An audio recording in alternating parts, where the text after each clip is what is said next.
So there I am, I'm a player in a D&D game, and the DM is running Curse of Strahd. We are on our way to one of the starter adventures after Death House, and the DM takes control of our characters. I figure, no big deal, it's just a travel montage. Wrong. You see a mountain in front of you, covered with flowers. There's a cave at the top, where you need to go. So, you begin climbing. You climb for a while. And you climb a little bit more.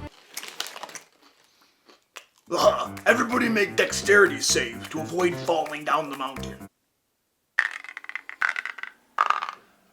As you begin falling down the mountainside, you roll into the flowers that cover it. You take 5 damage, and you take 7 damage, and you take 12 damage. And now, I'm dead. Well, you guys should have been more careful while climbing the mountain. You could have used ropes to help you on the way up, and you should have investigated the flowers, too. You were controlling our characters. We thought it was a travel montage. Well, you should have stopped me then. What the heck? Who's ever played with a DM like that before? Now let me ask you this. How long did that group last before the players got so pissed off that they just left?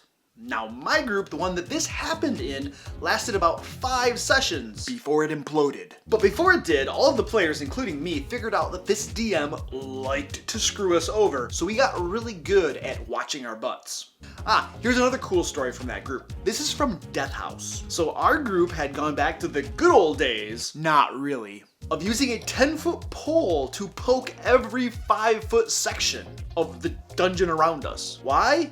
Traps. So there we are, poking the ceiling, poking the floor, poking the walls before every move. Boring, but we knew that if we didn't do that, the DM would find some way to screw us over.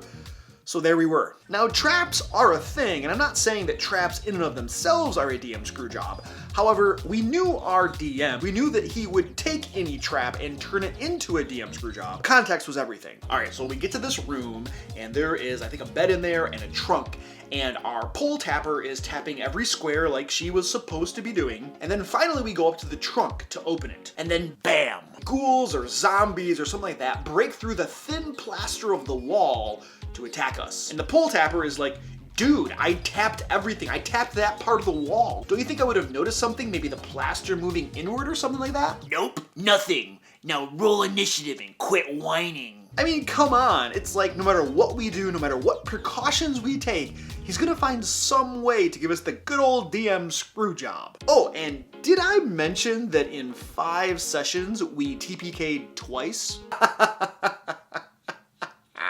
I mean, the DM wanted to run Curse of Strahd. You'd think that at some point he'd stop just killing us and making us start over at level 1 so that we could, like, you know, actually run the module. Now, the final straw was when he had 5 vampire spawn attack us all when we were like level 3. Vampire spawn, that's no joke. I did the math, and that's like a deadly encounter even if we had been level 10 characters. Oh, but wait, I'm not done. That's not actually what pissed us all off. So there we are, surrounded by vampire spawn, and we know that we have 0 chance against them, and the fighter rolls a 1 on one of his attack rolls. Critical fumble. Oh yeah, your sword flies out of your hand, and you're standing next to the window, so make a roll to see if it flies out the window.